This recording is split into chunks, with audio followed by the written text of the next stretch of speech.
I wanted to make a girlfriend. I somehow wanted to make a girlfriend. I wanted a girlfriend.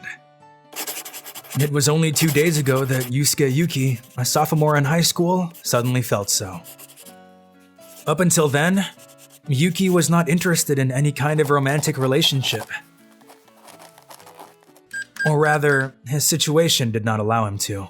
Not having a father, Yuki had to stay at the top of the grade as a scholarship student while working part-time since his high school tuition was fully waived and his rent was fully subsidized. While Yuki's classmates are saying things like, "Mr. This is the idol of the school," and "Mr. That is a prince," he was studying with reference books, feeling so jealous they had emotional leeway. He spent his days working part-time to make ends meet. It was late at night when Yuki came home from his part-time job that he thought he wanted a girlfriend.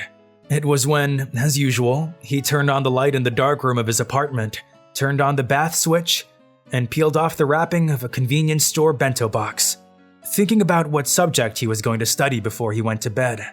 I want a girlfriend. I found myself saying those words. I gasp and ruminate on what I just said. I want a girlfriend. I said I want a girlfriend. Oh, I see. It's natural when I think about it. Yusuke Yuki is a healthy 17-year-old young man, though he has a bit of a stoic streak than most of his peers. How could he not want a girlfriend in the normal course of events? He's a human being.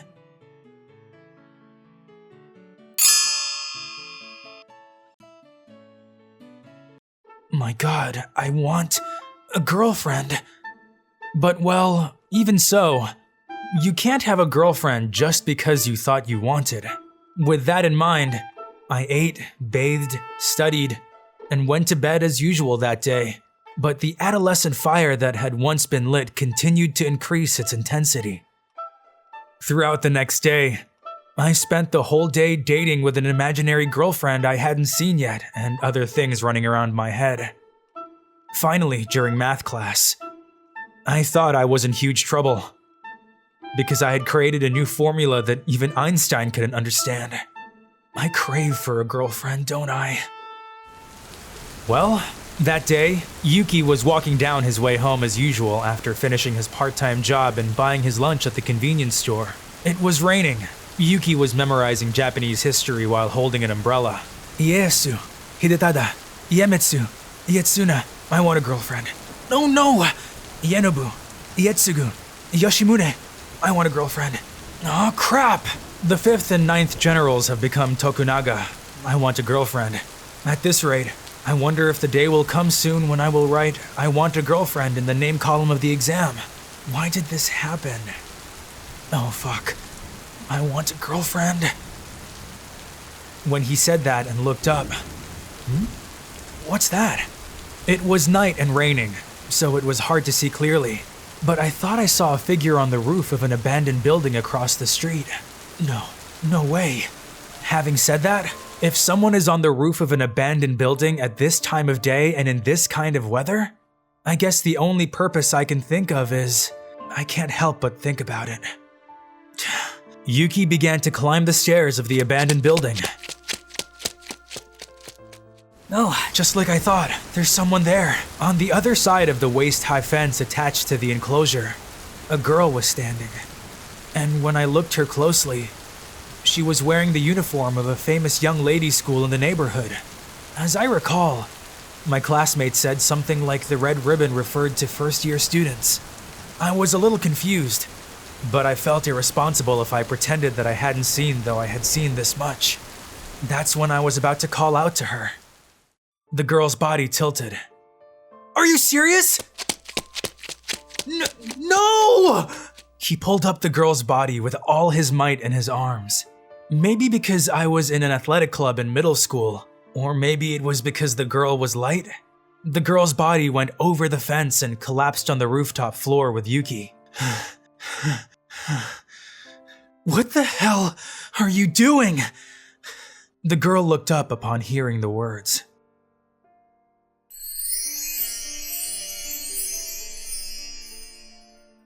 Gosh, she's super pretty. Yamato Nadeshiko was the perfect description of the girl.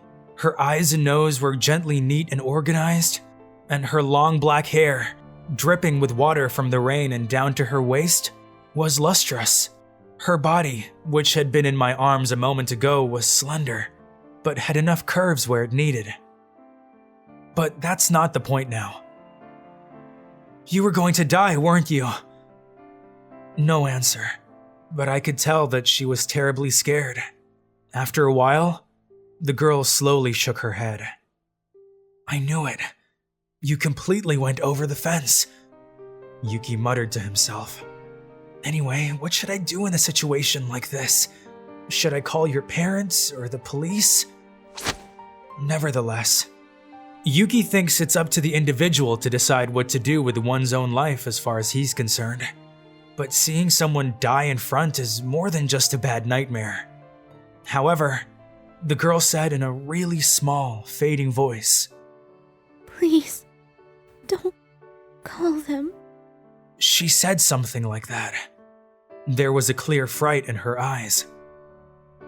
Yuki knows nothing about this girl's situation, but by looking at her eyes, he could tell that something was going on. It's against conscience to ignore the words of the person appealing to you with such eyes. Oh, okay. Anyway, come over to my place. You're gonna catch a cold otherwise. Does the person who was going to die just a few minutes ago cares if she catches a cold? I wondered after saying it myself. The sound of the shower was echoing in the one bedroom where Yuki lived. I mean, this is the first time I've let a girl into my house. Thanks for lending me the shower. The girl who was about to jump off the rooftop earlier was wiping her long black hair with a towel and came into the living room. She's wearing the jogging suit Yuki lent her. Yuki is on the tall side, so it's too long for her. But even so, there is still a fascinating thing about a girl who just got out of a bath. You can sit on that chair. The girl made a small bow and sat on the chair. Every single gesture was polite and beautiful.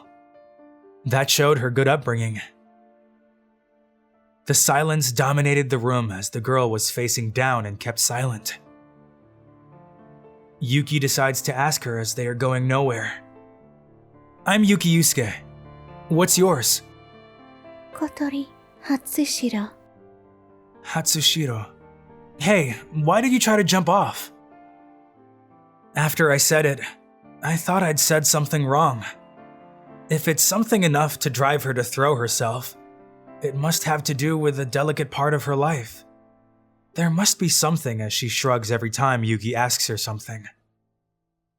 No, I'm sorry. You don't have to answer if you don't want to. I don't have a reason to stay alive, so... As Hatsushiro said that, her eyes had a cold, bottomless darkness that was terrifying to watch. This is really bad. If I leave her alone, she's going to jump off again. A friend said, there are people in the world who say they are dying but have no true intention of dying, and just want you to care about them. But this girl seriously threw her body out just a while ago. What should I do? Can't I stop her somehow?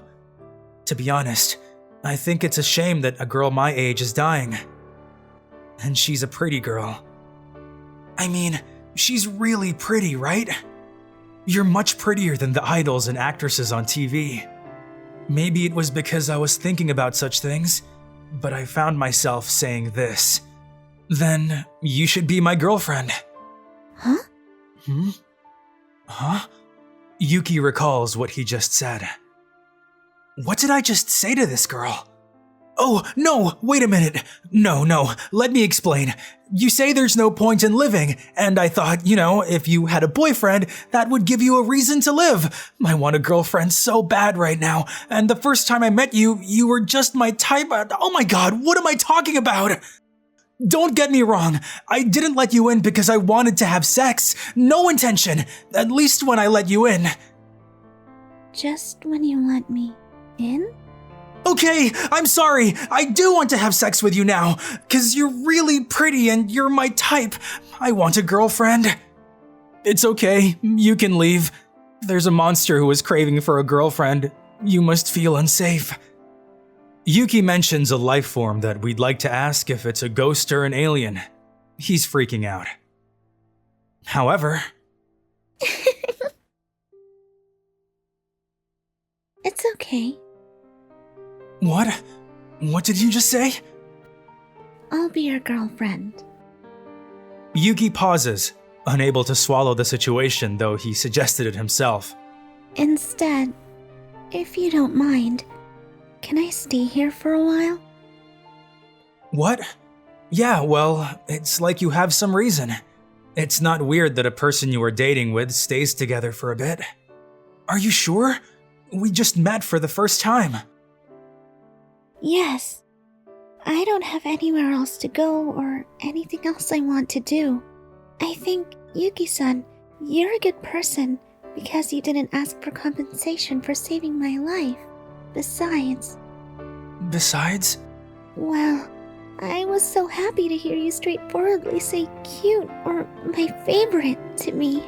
Then she covered her face with her hands. She hid her face, but even her ears turned red. You're cute, dude. So, nice to meet you, my new boyfriend. Oh, it's nice to meet you too, my girlfriend. Yuki's face was also bright red. If you give up on things that you want, assuming you can't get anyway, you'll never get it.